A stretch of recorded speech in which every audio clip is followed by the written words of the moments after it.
Price God. கர்த்தருடைய பரிசுத்த நாமம் மகிமைப்படுவதாக. வசனத்தின் வெளிச்சத்தின் நிகழ்ச்சிக்கு உங்கள் யாவரையும் அன்புடன் வரவேற்கிறோம். ஆண்டவராகிய இயேசு கிறிஸ்து இந்த பூமியிலே மனுகுலத்தை ரட்சிக்க வந்தார் என்று சொல்லி பார்த்தோம்.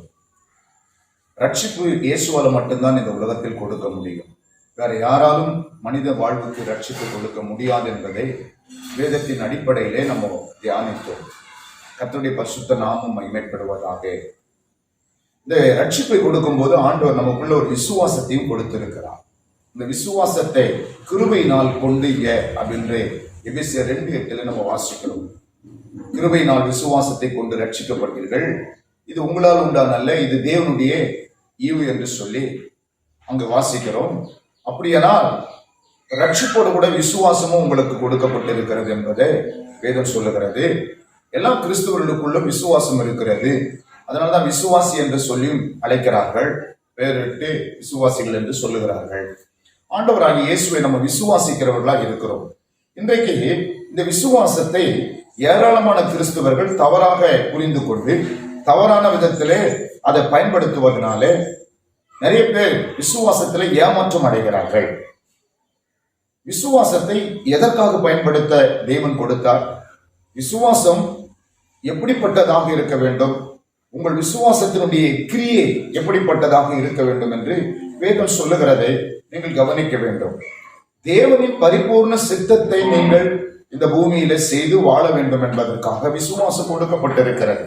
தேவனுடைய விருப்பம், பரிபூர்ண சித்தம் உங்க வாழ்க்கையில, உங்க குடும்பத்தில, உங்கள் வேலையில, உங்க ஊழியத்தில, உங்க பிள்ளைகளுக்குள்ள, இப்படி ஒவ்வொரு நாளும் பரிபூர்ணமாய் தேவனுடைய சித்தம் செய்யப்பட வேண்டும் என்பதற்காக உங்களுக்கு விசுவாசத்தை கொடுத்திருக்கிறார் தேவன். இன்றைக்கு ஏராளமானோர் விசுவாசத்தை தன் சுய விருப்பங்களுக்காக பயன்படுத்துகிறார்கள். சுயமாய் ஒரு காரியத்தை யோசிக்கிறார்கள், சிந்திக்கிறார்கள், இதை பெற்றுக்கொள்ள வேண்டும், இதை அடைய வேண்டும், இதை அடைய வேண்டும் என்று உலகத்திலே பல காரியங்களை இச்சித்து அதை அடைய வேண்டும் என்பதற்காக விசுவாசத்தை பயன்படுத்தி விசுவாசத்தின் அடிப்படையிலே தேவனிடத்திலே கேட்கிறார்கள். அது கடைசியிலே சுய விருப்பங்களை அவர்கள் பயன்படுத்துவதனால் தேவன் அதை அவர்களுக்கு வாய்க்க செய்யாதபடினாலே தோல்வி அடையும் போது விசுவாசத்தை விட்டு வழி போகிறவர்களா இருக்கிறார்கள். இன்றைக்கு விசுவாசத்தை நீங்கள் எப்படி பயன்படுத்த வேண்டும் என்பதை குறித்து ஒரு வேத அறிவு உங்களுக்கு வேண்டும். ஒரு தெளிவான ஒரு விசுவாச பயணம் நீங்கள் செய்ய வேண்டும். ஆபிரகாமை தேவன் விசுவாச பயணம் செய்வதற்காக தெரிந்து கொண்டு ஆபிரகாமுக்கு கர்த்தர் வாக்குத்தத்தம் கொடுத்து ஆபிரகாமை தேவன் அழைக்கும் போது சொன்னார், நான் உன்னை பெரிய ஜாதியாக்கி உன் பேரை பெருமைப்படுத்துவேன் என்று சொல்லி வாக்குத்தத்தங்களை கொடுத்தார்.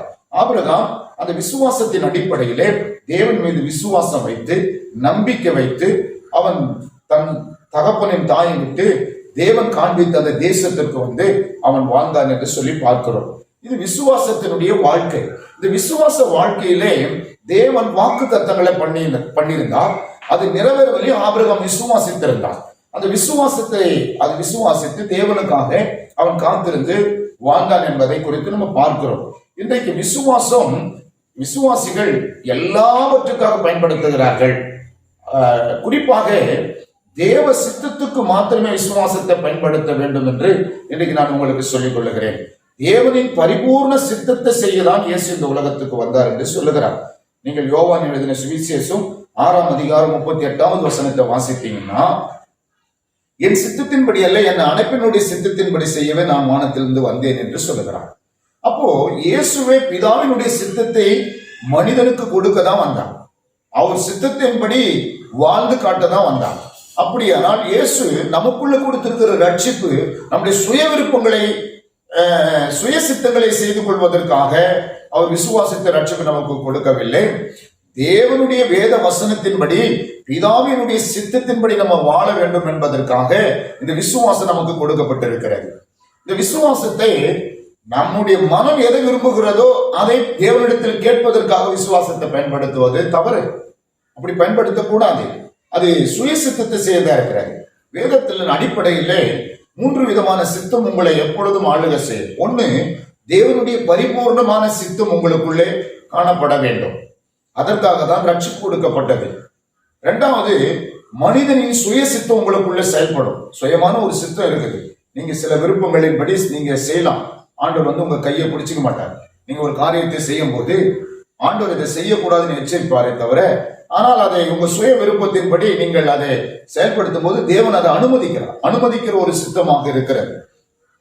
மூன்றாவது, சாத்தானுடைய அந்த வஞ்சிக்கிற சித்தம் ஒண்ணு உங்களுக்குள்ளே நீங்கள் செயலாற்றுவீர்கள். சில நேரத்தில் சாத்தானால் வஞ்சிக்கப்பட்டு சில காரியங்களை நீங்கள் செய்வீங்க, சில விருப்பங்களுக்கு ஒப்பு கொடுப்பீங்க, சில காரியங்களை நீங்கள் அந்த சாத்தானால் வஞ்சிக்கப்பட்டு செய்வீங்க. அப்போ தேவனின் பரிபூர்ண சித்தம் ஒண்ணு இருக்கிறது, இரண்டாவது மனிதனின் சுய சித்தம் ஒண்ணு இருக்கிறது, மூன்றாவது சாத்தானின் தந்திரமான அந்த வஞ்சிக்கிற சித்தம் ஒண்ணு செயல்படுகிறது. இது மூன்றுமே மனிதனுக்குள்ள செயல்படுகிற ஒரு காரியமாக தான் இருக்கிறது. இன்னைக்கு ரட்சிக்கப்பட்ட நாம் இதுல மிக கவனமாக இருக்க வேண்டும். பாருங்க, முதலாவது தேவனுடைய பரிபூர்ண சித்தத்திற்கு தான் வாழ வேண்டும் மனிதன். அதற்காக தான் ரட்சிப்பு கொடுக்கப்பட்டிருக்கிறது. ஆதி மனிதன் ஏவாள் ஆதாம் வாழும் பொழுது அவங்க தேவனுடைய சித்தத்தை மீறி விட்டார்கள். வஞ்சிக்கிற சாத்தானுடைய சித்தத்துக்கு இடம் கொடுத்து புசிக்க வேண்டாம் என்ற அந்த கனியை புசித்ததுனால மறுபடியுமாக அவங்க வஞ்சிக்கிற அந்த சித்தத்தை செஞ்சதுனால அவங்க ஏதேன் தோட்டத்தை விட்டு வெளியே வந்தாங்க. அவங்க தேவ சித்தத்தை செய்யாதனால மறுபடியுமாக ஆண்டவர் தம்முடைய சொந்த குமாரனாகி இயேசு இந்த பூமிக்கு அனுப்பி அவர் பிதாவின் சித்தத்தை செய்யவே நான் வந்தேன்னு சொல்றாரு. பாருங்க, அங்க நம்ம அதை கவனிக்கணும். பிதாவின் சித்தத்தை செய்ய வந்து என் சித்தத்தின்படி அல்ல, எனக்கு ஒரு சுய சித்தம். அப்ப என் சித்தத்தின்படி அல்ல, என்னை அனுப்பின பிதாவின் சித்தத்தின்படி நான் செய்ய வந்தேன்னு சொன்னார்னா, அப்ப அவருக்கு கூட ஒரு சித்தம் இருக்குது, அவர் கூட அதை செய்ய முடியும். அது போல உங்களுக்கும் சுய விருப்பம் ஒண்ணு இருக்குது, நீங்க சுயமா செய்ய முடியும். உதாரணத்துக்கு எடுத்துக்கொள்வோம், ஆபிரகாமை தேவன் அழைத்தார், அது தேவனுடைய சித்தம். ஆபிரகாம் அழைத்து அவனுக்கு ஒரு பிள்ளை கொடுக்கணும், அவனுக்கு ஒரு எதிர்காலத்தை கொடுக்கணும், அவங்களோட கூட ஒரு உடன்படிக்கை வைக்கணும், அவங்களுக்கு வந்து ஒரு நல்ல வாழ்வு கொடுக்கணும் அப்படின்னு ஆண்டவர் விரும்பினாரு. ஆபிரகாமை தேவன் அழைத்தது அது அவருடைய சித்தமாக இருக்கிறது. பாருங்க, அப்போ ஆபிரகாமுக்கு குழந்தை பிறப்பாத்துக்கு முன்னாடி சாராளுடைய கர்ப்பம் செத்து போனதை அறிந்து உடனே பிள்ளை இல்லை, சந்ததி இல்லை என்று அறிந்த போது கூட இருந்த சாராளோடு இருந்த அடிமை பெண்ணாகி ஆகாரை ஆபிரகாமுக்கு மனைவியாக கொடுத்தான். இவளோடு கூட சேரும், இவளை பிள்ளை பெறட்டும், இவள் மூலமா சந்ததி உருவாகட்டும் சொல்லி. பாருங்க, அப்ப தேவன் ஏன் அதை அனுமதித்தான்? அவன் சுய சித்தத்தை செய்யறான் சாராள். அங்க தேவனுடைய சித்தமும் ஒண்ணு இருக்குது, தேவனுடைய பரிபூர்ண சித்தம் ஈசாக்கு பிறக்கணும். ஆனால் இங்க ஒரு சுய சித்தத்தை அவன் செய்ய ஆரம்பிக்கிறான். தேவன் அதை அனுமதிக்கிறார். இப்போ அந்த சுய சித்தத்தின்படி அவள் ஆகாரை கொடுத்ததுனால ஒரு இஸ்மவேல் பிறந்துட்டான். அப்போ இது பாருங்க, சுயமான சித்தத்தை செய்யக்கூடிய ஒரு காரியத்தை அங்க பாக்குறோம். ஆனால் அங்க தேவனுடைய பரிபூர்ண சித்தம் ஆபிரகாம் செய்யணும் அப்படின்னா அது என்னன்னா, தேவனுடைய கட்டளையின்படி தேவனுடைய சித்தத்தின்படி ஈசாக்கு பிறக்க வேண்டும். ஈசாக்கு அப்ப பரிபூர்ண சித்தத்தை செய்யக்கூடிய ஒரு மகனாக காணப்பட வேண்டும் என்று தேவன் விரும்பினார். அங்க பார்க்கிறோம், அப்போ ஆபிரகாமுக்கு ஆகாரை கொடுக்கும் போது தேவன் அதை அனுமதிக்கிறார். அப்போ சுய சித்தத்தின் விருப்பங்களே இந்த பூமியில மனிதர்கள் செய்யும் போது கர்த்தர் அதை பார்த்து கொண்டிருக்கிறார், அதை அனுமதிக்கிறார். சுய சித்தத்தின் விருப்பம் அவன் விருப்பத்தின்படி ஆண்டவர் அனுமதிக்கிறார். ஆனால் அது அனுமதிக்கிறாரே தவிர அது மனிதனுக்கு வாழ்க்கை அல்ல. மனிதனுக்கு தேவன் கொடுக்கிற ஒரு காரியம் என்னென்ன, பரிபூர்ண சித்தத்தை அவன் செய்யணும். தேவனுடைய சித்தம் பரிபூர்ணமா மனித வாழ்க்கையில விளங்கணும். அதுக்காக தான் இந்த விசுவாசத்தை தேவன் கொடுத்திருக்கிறார். இன்றைக்கு நிறைய கிறிஸ்தவர்கள் விசுவாசத்தை தவறாக பயன்படுத்துகிறார்கள். விசுவாசத்தை சுய சித்தத்துக்காக பயன்படுத்துகிறார்கள். சுய சித்தத்தை செய்வதற்காக ஜெபிக்கிறார்கள். சுயமா ஒரு காரியத்தை விரும்புகிறார்கள். தேவன் வாக்குத்தத்தம் பண்ணினதை பெற்றுக்கொள்வதற்காக மட்டுமே விசுவாசத்தை பயன்படுத்த வேண்டும். தேவனுடைய வார்த்தையின்படி வாழ்வதற்காக விசுவாசத்தை பயன்படுத்தணும். சுயமா ஒரு காரியத்தை தெரிஞ்சுக்கிட்டு அதை ஆசீர்வதிக்கணும் கர்த்தர்னு சொல்லி அதற்காக ஜெபிக்கிற கிறிஸ்தவர்களை பார்க்க முடியுது. இன்னைக்கு அப்படிப்பட்ட கிறிஸ்துவ ஜீவியத்தை தேவன் விரும்பவில்லை. அதற்காக ரட்சிப்பு கொடுக்கப்படவில்லை என்பதை நாம் தெரிந்து கொள்ள வேண்டும். முழுக்க உங்களுடைய ஜெபம் தேவ சித்தத்துக்கு ஏற்றதாக இருக்க வேண்டும். அதான் இயேசு அவர் கற்றுக் கொடுக்கிறார். இதாவே இந்த பாத்திரம் என்னை விட்டு நீங்க கூடுமானால் நீங்கட்டும், ஆகிய என் சித்தத்தின்படி அல்ல உம்முடைய சித்தத்தின்படி ஆக கடவுது என்று கடைசி வரை இயேசு ஜெபிக்கும் போது கூட பிதாவின் சித்தத்தை தான் விருப்பத்தை தான் கேட்டு ஜெபிக்கிறார். அப்போ ஜெபத்துல விசுவாசத்தை விசுவாசம் உள்ள ஜெபம் பிணியாலே ரட்சிக்கும். விசுவாசத்தோடு ஜெபத்திலே எவைகளை கேட்பீர்களோ அவைகளெல்லாம் பெற்றுக்கொள்வீர்கள் என்று வேதம் சொல்லுகிறது.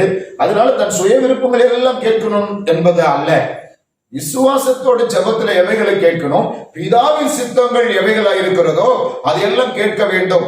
பிதாவே உடைய சித்தத்தை எனக்கு தாரும், பிதாவே உடைய சித்தத்தின்படி எனக்கு செய்தரும் என்று சொல்லி ஜெபிக்க வேண்டுமே தவிர விசுவாசம் உள்ள ஜெபம் பிணியாலே ரட்சிக்கும்னு சொல்லி விசுவாசத்தை எல்லா விதத்துக்கும் சுயத்துக்கெல்லாம் பயன்படுத்தினா அது பயனளிக்குமான்னு சொல்லி பார்த்தா பயனளிக்காது.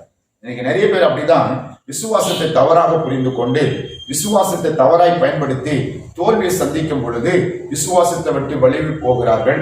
இல்லாவிட்டால் தேவனால் அதை செய்ய முடியவில்லை என்று சொல்லி நினைக்கிறார்கள். ஒரு காரியத்தை நல்லா அறிந்து கொள்ள வேண்டும். இயேசு எல்லாவற்றையும் செய்ய வல்லமுள்ள தேவன்.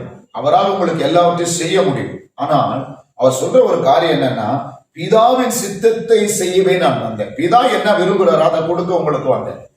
ஆமா, பிதா மகிமைப்படும்படி நீங்க என்னிடத்துல கேட்டுக்கொள்ளும் போது பிதா மகிமைப்படும்படி அதை நான் உங்களுக்கு செய்வேன் தான் என்று சொல்லியிருக்கிறார். சோ அப்படியானால் பிதாவின் சித்தம், பரிபூர்ணமான சித்தம் உங்க குடும்பத்துல, உங்க வாழ்க்கையில, உங்க ஊழியத்துல, உங்க வேலையில, எல்லா விதத்திலையும் உங்களுடைய சுயமா ஒரு காரியத்தை நீங்கள் தேவனிடத்துல கேட்காமல் ஆண்டவர் விரும்புகிற காரியத்தை என் வாழ்க்கையில செய்யட்டும் என்று சொல்லி ஆண்டவருக்காக தன்னை வாழ்க்கையை அர்ப்பணித்து ஆண்டவர் கொடுக்கிற ஒரு காரியத்தை நான் பெற்றுக்கொள்வேன், இது தேவனுடைய சித்தமாய் இருக்குமானால் இதை எனக்கு வாய்க்க செய்யட்டும் என்று சொல்லி அப்படி தேவனுடைய சித்தத்துக்கு நீங்கள் ஒப்பு கொடுப்பீர்களானால் உங்கள் விசுவாசம் ஒரு நாளும் தோல்வியை சந்திக்காது. விசுவாசமே உலகத்தை ஜெயிக்கிற ஜெயமாக இருக்கும் என்று வேதம் சொல்லுகிறது. அப்போ இன்றைக்கு ஏராளமான கிறிஸ்தவர்கள் ரட்சிக்கப்பட்ட பிற்பாடு விசுவாசத்தை தன் சுய ஆதாயத்துக்காக, சுய காரியங்களுக்காக விசுவாசத்தை பயன்படுத்தி தேவனிடத்தில் மன்றாடி கொண்டிருக்கிறார்கள். அதனால ஒரு பெரிய மாற்றத்தை வாழ்க்கையில காண முடியவில்லை என்று சொந்து போறார்கள். மனிதனின் சுய சித்தத்தை செய்வதற்கு உங்களுக்கு ரட்சிப்பு கொடுக்கப்படவில்லை என்பதை நீங்கள் அறிந்து கொள்ள வேண்டும். உங்களுக்கு விசுவாசம் சுய சித்தத்தை சாதிப்பதற்காக கொடுக்கப்படவில்லை. உங்களுக்கு கிருபையாய் கொடுத்த விசுவாசம் சுயமான காரியங்களை நீங்கள் தேவனிடத்திலே விரும்புகிற காரியங்களை, நீங்க விரும்புகிற காரியங்களை பெற்றுக்கொள்வதற்கு அல்ல, தேவன் உங்களுக்கென்று வைத்திருக்கிற காரியங்களை, வாக்கு தத்தங்களை, உங்களுக்கென்று வாக்கு பண்ணியிருக்கிற அவருடைய சித்தமான காரியங்களை பெற்றுக்கொள்வதற்காக விசுவாசத்தை பயன்படுத்தியுள்ளார் இருக்க வேண்டும். எனவே அப்போ சுய சித்தத்துக்கும் சில காரியங்களை அனுமதிக்கிறார். நீங்க சில காரியத்துக்காக ஜெபிப்பீங்க, இது வேணும் அப்படின்னு கேட்பீங்க, ஆண்டவர் வேணான்னு சொல்லுவாரு, ஆனா அனுமதிக்கிறார், சம்மதித்து விடுவார் என்பதை வேதத்துல பல இடங்கள்ல நம்ம பார்க்கிறோம். உதாரணத்துக்கு பாருங்க, பீலியாம், பாலாக்கு ராஜா கூலி பொருந்துவார். பீலியாம் தீர்க்கதரிசி, ஒரு தேவனுடைய ஊழியக்காரன். ஆண்டவர் சொல்றாரு, பாலாக்கு வந்து கூப்பிடுவான். பாலாக்குடைய ஆட்கள் வந்து இஸ்ரவேலரை சபிக்கும்படியாக கூப்பிடுவாங்க. இஸ்ரவேலை சபிக்கிறது தேவனுக்கு பிரியம் இல்லை. ஆனா இந்த பாலாக்கு வந்து கூலி பொருந்தினோடனே இவர் ஜெபம் பண்ணுவாரு, பீலியாம் தீர்க்கதரிசி ஜெபம் பண்ணுவாரு. ஆண்டவர் போக வேண்டாம்னா கூட விட மாட்டார் பாருங்க, தொடர்ந்து 3 நாளா ஜெபம் பண்ணுவாரு. அப்போ ஆண்டவர் என்ன சொல்றாரு, போ, அனுமதிக்கிறார் பாருங்க, போ. ஆனா போகிற வழியில சில காரியங்களை அவருக்கு கற்றுக் கொடுக்கறதை நம்ம பார்க்கிறோம். எனவே இப்படி சில அனுமதிக்கிற சித்தம், சில விஷயங்களுக்கு தேவன் அனுமதிக்கிறார், அதை நீங்க நல்லா புரிந்து கொள்ள வேண்டும். ஆனால் அனுமதிக்கிற இடங்களிலே சில காரியங்களை கர்த்தர் உங்களுக்கு கற்றுத் தருவார். உதாரணத்துக்கு ஒரு காரியத்தை நான் சொல்லுகிறேன், நல்லா கவனிங்க. நீங்கள் சில காரியத்தில் பிடிவாதமாய் ஜெபிக்கும் பொழுது தேவன் அதை அனுமதிப்பார். அனுமதிக்கும் போது அங்கே ஒரு சில காரியங்களை நீங்கள் கற்றுக்கொள்ள வேண்டியது இருக்கும். ஆண்டவர் கற்றுத்தருவார். ஒரு காரியத்தை நல்லா தெரிந்து கொள்ளுங்க. இயேசு கிறிஸ்து பிதாவின் சித்தத்திற்காக ஜெபிக்கிறார். கெத்செமனே தோட்டத்தில் ஜெபிக்கிறார். ஆண்டவர், இந்த பாத்திரம் என்ன விட்டு நீங்க கூடுமாறு நீங்கிட்டோம், என் சித்தத்தின்படி அல்ல உம்முடைய சித்தத்தின்படி ஆக கடவுதுன்னு ஜெபிக்கிறார். அப்போ அந்த வேளையிலே இப்போ சாத்தானுடைய அந்த வஞ்சிக்கிற சித்தம் செய்யக்கூடிய ஒரு நபர் யாருன்னா யூதாஸ். பாருங்க, யூதாஸ் இயேசுக்காக வாழ போறான், இயேசு கூட தான் இருக்கிறான், இயேசுவை நேசிக்கிறான், இயேசு மீது அன்பு இருக்கிறது. ஆனாலும் வஞ்சிக்கிற ஒரு சித்தம் அவனுக்குள்ள இருக்குது பாருங்க. சாத்தானுடைய அந்த வஞ்சிக்கிற சித்தத்துக்கு இடம் கொடுக்கிறான் யூதாஸ். உடனே அந்த கெத்செமனே தோட்டத்துல போய் இயேசுவை காட்டி கொடுக்கிறான். ஆனா ஆண்டவர் அங்க ஒரு காரியத்தை அங்க செய்றாரு. யூதாசு, நீ முத்துத்தினாலேயா காட்டி கொடுக்க போற அப்படின்னு அவனை கட்டி பிடித்து அணைத்து அவனை சிநேகிதன்னு சொல்றார், நேசிக்கிறார். அவருடைய நேசத்தை அங்க காண்பிக்கிறார். அவரை நேசிக்கிறது தான் பிதாவின் சித்தமா இருக்குது. ஆனா அவன் அங்க வஞ்சிக்கிற சாத்தானுடைய சித்தத்திற்கு கூலி பொருந்தப்பட்டவனாக அங்கு காட்டி கொடுக்கிறான் என்று சொல்லி பார்க்கிறோம். அவன் காட்டி கொடுத்துட்டான். பிறகு அங்க நடக்கிற ஒரு காரியம் பாருங்க. இயேசு வந்து பிடிக்க வராங்க. பிடிக்க வரும் பொழுது பேதுரு உடனே அங்க பிடிக்க வந்த ஒரு நபருடைய காதை வெட்டுகிறான். கவனியுங்கள். உடனே ஆண்டவர் இயேசு அந்த காது கீழே விழுந்தவனை எடுத்து ஒட்டி பட்டயத்தை உரையில போடு, பிதா எனக்கு கொடுத்த பாத்திரத்தெல்லாம் பானம் பண்ண வேணாவா என்று கேட்கிறான். இப்ப அங்க என்ன கவனிக்கிறோம், ஒரு விஷயத்தை நீங்க நல்லா கவனித்து பாருங்கள். பேதுரு மறுதலிக்க போறான் என்பதை இயேசு முன்கூட்டி அறிந்திருந்தார். இயேசு பேதுருவிடத்துல சொல்லியிருந்தார், நீ என்னை 3 தடவை மறுதலிக்க போறாய் என்று சொல்லியிருந்தார். ஆனால் பேதுரு பட்டயத்தெடுத்து காதை வெட்டுவான் என்பதை இயேசு முன்கூட்டி அறிந்திருக்க மாட்டாரா? கட்டாயம் அறிந்திருப்பார். அவருக்கு தெளிவான மறைவானது ஒன்றுமே இல்லை, எல்லாவற்றையும் அறிந்திருப்பார். ஆனால் ஏன் அங்கே நீ முன்கூட்டி என்னை பிடிக்க வருவாங்க, என்ன பட்டயத்தை எடுத்து காதை வெட்டுவாய் நீ என்று சொல்லி இருந்திருக்கலாம். ஆனா அப்படி சொல்லவில்லை. பாருங்க, அங்க அவனுடைய சுய சித்தத்தை அனுமதிக்கிறான். அவன் பேதுரு சுயமா காதை வெட்டுறான். தன் சுய சித்தத்தை இப்படி அவன் செயல்பட வைக்கிறான். அந்த ஆண்டவர் சொல்றாரு, அப்ப நீ சுயமா வெட்டுற, ஆனா நான் எங்க பிதாவின் சித்தத்தை செய்ய வந்திருக்கிறேன். அங்க பிதாவின் சித்தம் என்ன என்பதை பேதுருக்கு இயேசு காட்டி கொடுக்கிறான். அந்த காதை ஒட்டுறாரு. உன் சத்ருவை நீ நேசிக்கணும்ன்றது அந்த அடையாளமாக அவனுக்கு காதை ஒட்டுறாரு. இரண்டாவது, அதே நேரத்துல பிதா எனக்கு கொடுத்த பாத்திரத்துல நான் பானம் பண்றேன், இதுதான் தேவனுடைய சித்தமா இருக்கிறது, நான் சிலுவைக்கு போவது தேவனுடைய சித்தமா இருக்கிறது என்பதை அங்க அவனுடைய வாழ்க்கையில தேவ சித்தத்தை அவன் அறிந்து புரிந்து வாழ வேண்டும் என்பதை அங்க இயேசு காட்டி கொடுக்கிறத பார்க்கிறோம். இதை நீங்க நல்லா கவனித்துக் கொள்ள வேண்டும். எனவே உங்க வாழ்க்கையில ஒரு காரியம் எந்த இடத்துல நீங்கள் சுய சித்தத்துக்கு செயல்படுறீங்களோ அந்த இடத்துல ஒரு சில குழப்பங்கள் உருவாகும். அந்த குழப்பங்கள் உருவாகிற இடத்துல அங்க பிதாவின் சித்தம் உங்களுக்கு வெளிப்படும். அங்க நீங்கள் நிதானித்து புரிந்து கொண்டு பிதாவின் சித்தத்தை எவை என்று கண்டு கொள்வதற்கு தான் அங்க உங்களுக்கு விசுவாச ஜபம் கொடுக்கப்பட்டிருக்கிறது. விசுவாசத்தை அப்படிப்பட்ட இடத்துல நீங்கள் தெளிவாய் பயன்படுத்த வேண்டும் என்பதற்காக தான் விசுவாசம் கொடுக்கப்பட்டிருக்கிறது. இன்னைக்கு நிறைய பேர் விசுவாசம் அப்படின்னு மனசுல வந்துட்டாலே கண்ணை மூடி ஜெபம் பண்ணி எல்லாம் கேட்ட ஆண்டவர் கொடுத்துருவாருன்னு நினைக்கிறாங்க. ஆண்டவர் உங்களுக்கு எல்லாவற்றையும் கொடுக்க வல்லமை உள்ளவர். உங்களுக்கு என்ன தேவை என்பது அவருக்கு தெரியும். ஆனால் ஒன்று நல்லா தெரியணும், பரிபூர்ண சித்தத்திலே நீங்கள் வாழ வேண்டும் என்பதுதான் ஆண்டவருடைய விருப்பமாக இருக்கிறது. பரிபூர்ண சித்தம் உங்களுக்கு வேண்டும். பரிபூர்ணமான சித்தத்திலே நீங்கள் வாழ வேண்டும். அவர் கொடுக்கிற நன்மையை நீங்கள் புசிக்க வேண்டும். அவர் கொடுக்கிற ஆகாரத்தை நீங்கள் புசிக்க வேண்டும். அவர் கொடுக்கிற வேலையை நீங்கள் செய்ய வேண்டும். பரிபூர்ணமான அவருடைய சித்தத்தில் நீங்க வாழும் பொழுதுதான் அந்த நித்திய தேவன் வைத்திருக்கிற அந்த நித்திய வாழ்விலே நாம் பங்கடைய முடியும். இந்த பரிபூர்ண சித்த வாழ்க்கை ஆதாமிடத்திலே தேவன் எதிர்பார்த்த போது அது இல்லை. அதனால்தான் 2ஆம் ஆதாமாகிய இயேசு கிறிஸ்து பரிபூர்ண சித்தத்தை இந்த பூமியிலே இப்படியெல்லாம் நம்ம வாழ வேண்டும், பரிபூர்ண சித்தத்திற்கு நம்ம அர்ப்பணிக்க வேண்டும் என்பதற்காக இயேசு இப்படிப்பட்ட ஒரு வாழ்க்கையை நமக்கு கொடுத்திருக்கிறார். ரட்சிப்பு கொடுக்கப்பட்டது எதற்கு? தேவனுடைய பரிபூர்ண சித்தத்தை செய்யப்படுவதற்கு. விசுவாசம் கொடுக்கப்பட்டது எதற்கு? அவருடைய பரிபூர்ண சித்தத்தை அறிந்து ஜெபிப்பதற்கு. விசுவாசத்தினால் வராத யாவுமே பாவம். அப்படியானால் ஒரு விசுவாசத்தை நம்ம எப்படி பயன்படுத்த வேண்டும்? இன்னைக்கு நிறைய பேர் விசுவாசத்தை தவறாக புரிந்து கொண்டு விசுவாசம் விசுவாசம் விசுவாசம் என்ற வார்த்தையை யூஸ் பண்ணி நிறைய காரியங்கள் நான் விசுவாசமா பேசுறேன், விசுவாசமா ஜெபிக்கிறேன், விசுவாசமா கேட்கிறேன்னு சொல்லி பிதாவின் சித்தத்தை விட்டு தன் சுய விருப்பங்களை செய்வதற்கு விசுவாசத்தை பயன்படுத்தி கொண்டிருக்கிறார்கள். கவனிக்க வேண்டும். ஆண்டவருடைய பரிபூர்ண சித்தம் எது தெரியுமா? நீங்கள் அவருடைய பிள்ளைகளாக வாழ்வது, அவருக்கு பிள்ளைகளாய் நீங்கள் வாழ்வது. பரிபூர்ண சித்தம் ஆண்டுடைய சித்தம். வேத வசனத்துக்கு முற்றிலுமாய் நீங்கள் ஒப்பு கொடுத்து வாழும். நீங்கள் விரும்புகிறது எல்லாம் பெற்றுக்கொள்வதற்காக விசுவாசம் கொடுக்கப்படவில்லை. நீங்கள் எதிர்பார்க்கிற, நீங்கள் நினைப்பதெல்லாம் அடைந்து விடுவதற்காக அல்ல. தேவனுக்காக பரிபூர்ண சித்தத்தில் நீங்கள் வாழ வேண்டும். பரிபூர்ண சித்தத்தை நீங்கள் அறிந்து கொள்ள வேண்டும். சில நேரத்தில் கர்த்தருடைய சித்தம் என்ன என்பதை நீங்கள் உணர வேண்டும், அறிய வேண்டும். அவருடைய சித்தம் ஜெபிக்கிறவங்க, விசுவாசிக்கிறவங்க, வேதத்தை வாசிக்கிறவங்க அறிய முடியும். தேவனுடைய சித்தத்தை அறிந்து நீங்கள் அதில் வாழ வேண்டும். சுய சித்தத்தை சுய சித்தத்தை இன்றைக்கு ஏராளமான பேர் அதை பயன்படுத்திக் கொண்டிருக்கிறார். சாத்தானின் வஞ்சிக்கிற சித்தத்திற்கு இடம் கொடுக்கக்கூடாது. இன்றைக்கு விசுவாசத்தை சாத்தான் வஞ்சித்துக் கொண்டிருக்கிறான். நிறைய வஞ்சக விசுவாசம், விசுவாச துரோகம் பார்க்கிறோம். வஞ்சிக்கிற சாத்தான், வஞ்சிக்கிற சித்தம். விசுவாசிகள் வஞ்சிக்கிற சித்தத்திலே செயல்பட முடியுமா? முடியும். அன்றைக்கு ஏவாள் இடத்துல சாத்தா வந்து சொன்னான், இந்த கனியை புசிக்கிற நாள்ல நீ சாவது இல்லை அப்படின்னு. ஆனா ஆண்டவர் அதை புசிக்கிற நாள்ல சாகவே என்றது சொல்லி இருக்கிறது அவருடைய சித்தம். ஆனா இவன் சாவது இல்லை என்று சொல்றான். இதே மாதிரிதான் யூதாசு கூட அந்த சாத்தானால் வஞ்சிக்கப்பட்டு இயேசு வந்து காட்டி கொடுக்கும் போது யூதாஸ் இப்படி நினைத்தான்னு சொல்றாங்க. இயேசு பலமுறை யூதாஸ் காட்டி கொடுத்த போது இயேசுவை பிடிக்க போகும்போது யூதர்கள் போகும்போது இயேசு மறைந்து போனார். அது போல இந்த முறை கூட இவர் காட்டி கொடுத்தா மறைஞ்சிடுவார் என்று யூதாஸ் நினைத்தான் என்று சொல்லுகிறார்கள். இதெல்லாம் வஞ்சிக்கிற ஒரு காரியமாக, வஞ்சகத்திலே செயல்படுகிற ஒரு காரியமாக இருக்கிறது.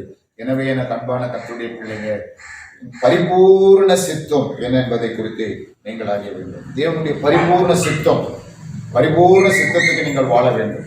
அதுதான் ஒரு ஆவிக்குரிய வாழ்க்கை. ஈசாக்கு பரிபூர்ண சித்தத்திலே பிறந்தவன், தேவனுடைய சித்தத்தில பிறந்தவன். இஸ்மவேல் மனிதனுடைய சுய சித்தத்தில் பிறந்தவன் இல்லையா? அப்போ மனிதனுடைய சுய சித்தத்தின்படி ஆகாரே கொடுக்கப்பட்டால் என்று பார்க்கிறோம். அப்போ சில நேரத்துல பாருங்க, அப்போ சில சுய விருப்பங்களை தேவன் அனுமதித்து விடுகிறான். அன்றைக்கு ஈசாக்குக்கும் இஸ்மவேலுக்கும் வாக்குவாதம் வரும் பொழுது சாராள் அடிமை பெண்ணை அகற்றும், அவள் பிள்ளை அகற்றும் என்று சொன்ன போது ஆபிரகாமுக்கு அது துக்கமா இருந்தது. ஆனா ஆண்டவரிடத்துல போய் ஆபிரகாம் அது அளம்போது ஆண்டவர் என்ன சொன்னாரு? சாராள் சொல்ற மாதிரி நீ செய்யலாம். பாருங்க, சில நேரத்தில் அவருடைய சுய சித்தங்களை நிறைவேற்றும்படி தேவன் அனுமதிக்கிறார். காரணம், அவருடைய பரிபூர்ண சித்தம் தான் ஒருவனுடைய வாழ்க்கையில நிறைவேற வேண்டும் என்று எதிர்பார்க்கிறார். இன்னைக்கு ரட்சிக்கப்பட்டிருக்கலாம், ஞானஸ்தானம் எடுத்திருக்கலாம், நீங்கள் உபவாசித்து ஜெபிக்கலாம், கர்த்தருக்காக பெரிய காரியங்களை செய்யலாம். ஆனா தேவனுடைய சித்தத்தில் நீங்க வாழும் போது மட்டும்தான் பரலோக ராஜ்யத்தில் நீங்கள் பிரவேசிக்க முடியும். அதுதான் மத்திய சுவிசேஷத்திலே ஆண்டவராகிய இயேசு கிறிஸ்து இப்படி சொல்லியிருக்கிறார், என்னை நோக்கி கர்த்தாவே கர்த்தாவே என்று கூப்பிடுகிறவர்கள் பரலோக ராஜ்யத்தில் பிரவேசிக்க மாட்டார்கள், பிதாவின் சித்தத்தின் செய்கிறவர்களே பிரவேசிப்பார்கள் என்று சொல்லி மத்திய சுவிசேஷம் 7ஆம் அதிகாரத்திலே 22வது வசனத்திலே வாசிக்கிறோம். பாருங்க, அந்நாளிலே அநேகர் என்னை நோக்கி கர்த்தாவே கர்த்தாவே உமது நாமத்தினாலே தீர்க்க தரிசனம் உரைத்தோம் அல்லவா, உமது நாமத்திலே பிசாசுகளை துரைத்தினோம் அல்லவா, உமது நாமத்தினால் அநேக அற்புதங்களை செய்தோம் அல்லவா என்பார்கள். அப்பொழுது நான் ஒரு காலம் உங்களை அறியவில்லை, அக்கிரம செய்கைக்காரர் என்னை விட்டு அகன்று போகுங்கள் என்று சொல்லுவேன்.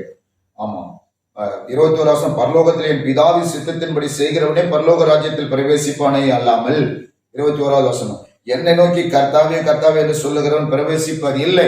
நீங்கள் உங்களுக்கு கொடுக்கப்பட்டிருக்கிற ரட்சிப்பு எதற்குனா நீங்கள் பரலோக ராஜ்யத்தில் பிரவேசிப்பதற்கு, நீங்கள் பரலோக ராஜ்யத்தில் பிரவேசிப்பதற்காக தான் விசுவாசம் உங்களுக்கு கொடுக்கப்பட்டிருக்கிறது. இந்த பூமியில் உள்ள பொருட்களை விசுவாசத்தோடு தேவனிடத்தில் கேட்டு பெற்றுக் கொள்வதற்காக அல்ல. உங்களுக்கு எல்லாவற்றையும் தேவன் இந்த பூமியில கொடுப்பார், குறையில்லாமல் உங்களை நடத்துவார். எல்லாவற்றுக்கும் மேலான ரட்சிப்பையே கர்த்தர் உங்களுக்கு கொடுத்திருக்கும் போது மற்ற எல்லாவற்றும் உங்களுக்கு கொடாதிருப்பது எப்படி? வேதம் அப்படிதான் கேள்வி எழுப்புகிறது. எனக்கு அன்பான கர்த்தருடைய பிள்ளைகளே, நீங்கள் தேவ சித்தத்திற்கு வாழ வேண்டும். உங்கள் ரட்சிப்பு கர்த்தருடைய சித்தத்தில் வாழ்வதற்காக உங்கள் விசுவாசம் பரிபூர்ண வேத வசனத்துக்கு உங்களை ஒப்பு கொடுத்து வேத வசனத்தின்படி நீங்கள் வாழ வேண்டும் என்பதற்காக ஜெபிப்போமா? ஜெபம் செய்வோம். கர்த்தர் நல்லவர், அவர் கிருபை என்றும் உள்ளது. பரிபூர்ண சித்தத்தில் நம்ம வாழ்வோம். கர்த்தர் நாமம் மகிமைப்படுவது. கண்களை மூடி நாம் ஜெபிப்போம். மகா பரிசுத்தமும் இரக்கமும் நிறைந்த நல்ல ஆண்டவரே, இந்த நாளிலும் கூட கர்த்தருடைய ஆவியானவர் பரிபூர்ண சித்தத்தில் உடைய பிள்ளைகள் வாழும்படியாக உடைய கிருபையில உடைய இரக்கத்தில உடைய பிள்ளைகளை மறைத்து ஆண்டவனை பாதுகாத்து நடத்தும்படிக்கு நான் சொல்லிக்கிறேன். ஆண்டவரே, விசுவாசத்தை பயன்படுத்திட்டோம். ஆண்டவரே, இந்த விசுவாசத்தை ஆண்டவரே உடைய பிள்ளைகள் ஆமென் ஸ்தோத்திரம் பரிபூர்ண சித்தத்தை செய்வதற்கு பயன்படுத்தட்டும். ஆண்டவரே, பரிபூர்ண சித்தத்திலே ஆண்டவரே உடைய பிள்ளைகள் வாழட்டும் என்று சொல்லி நான் சொல்லிக்கிறேன். நீங்க அப்படி செய்கிற கிருபைக்காக ஸ்தோத்திரம். உடைய கல்வாரி ஆண்டவரே ஸ்தோத்திரம், சிலுவையில் நீர் சிந்தின அந்த ரத்தத்திற்காக ஸ்தோத்திரம். உடைய பிள்ளைகளுக்கு நீர் கொடுத்த ரட்சிப்புக்காக ஸ்தோத்திரம். நீ கொடுத்திருக்கிற விசுவாசத்திற்காக ஸ்தோத்திரம். நீ கொடுத்த ஒவ்வொரு விசுவாசத்தை பயன்படுத்தி ஆண்டவரே உடைய பிள்ளைங்க பரிபூர்ண ஆண்டவரே ஸ்தோத்திர சமாதானத்தோடு கூட வாழ கர்த்தர் கிருபை செய்யும்படிக்கு நான் சொல்லிக்கிறேன். ஆசீர்வதிங்க. இந்த நாட்களில் பரிபூர்ணமான நன்மையும் கிருபையும் அவளை தொடரட்டும்படி நான் சொல்லிக்கிறேன். நீங்க அப்படியே செய்கிற கிருபைக்காக ஸ்தோத்திரம். ஆசீர்வதிங்க, காத்துக்கொள். இயேசுவின் நாமத்தில் ஜெபிக்கிறேன் நல்ல பிள்ளை. ஆமென். நித்திய கிருபையுடன் எனக்கு இறங்கும் ஏசப்பா, நித்திய கிருபையுடன் எனக்கு இறங்கும் ஏசப்பா, ஏசப்பா எனக்கு இறங்கும் ஏசப்பா ஏசப்பா எனக்கு இறங்கும் ஏசப்பா நித்திய கிருபையுடன் எனக்கு இறங்கும் ஏசப்பா நித்திய கிருபையுடன் எனக்கு இறங்கும் ஏசப்பா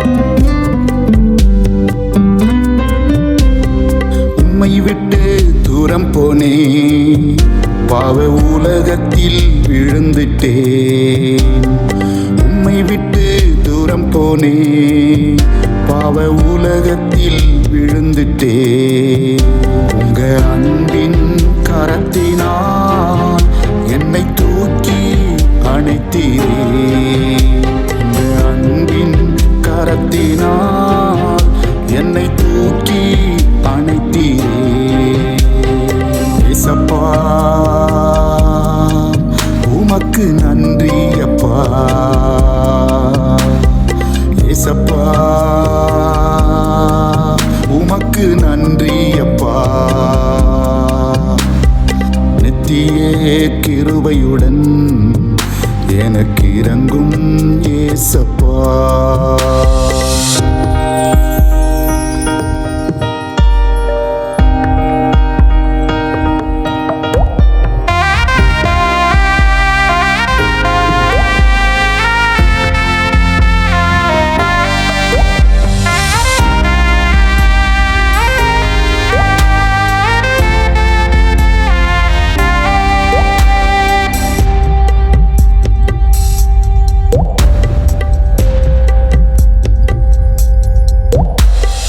நான் நம்பின மனிதரெல்லாம் கைவிட்டு போனார்கள் நான் நம்பின மனிதரெல்லாம் கைவிட்டு போனார்கள் இந்த உலகமெல்லாம் மாயை என்றே உணர்ந்தேன் ஏசப்பா இந்த உலகமெல்லாம் மாயை என்றே உணர்ந்தேன் ஏசப்பா ஏசப்பா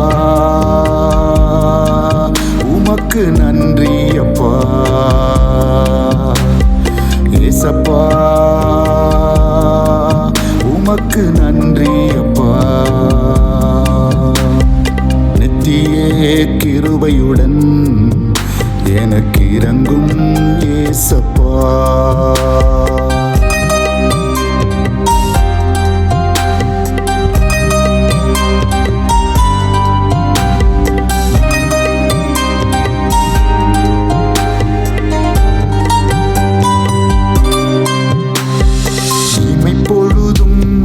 கைவிடாமல் காப்பவர் நீங்கதான் இமைப்பொழுதும் கைவிடாமல் காப்பவர் நீங்கதான் உம்மை போலே இரக்கம் செய்ய இந்த உலகினில் யாரும் இல்லை உம்மை போலே இரக்கம் செய்ய இந்த உலகினில் யாரும் இல்லை ஏசப்பா உமக்கு நன்றி அப்பா ஏசப்பா உமக்கு நன்றி அப்பா நித்திய கிருபையுடன் எனக்கு இறங்கும் ஏசப்பா நித்திய கிருபையுடன் எனக்கு இறங்கும் ஏசப்பா ஏசப்பா எனக்கு இறங்கும் ஏசப்பா ஏசப்பா எனக்கு இறங்கும் ஏசப்பா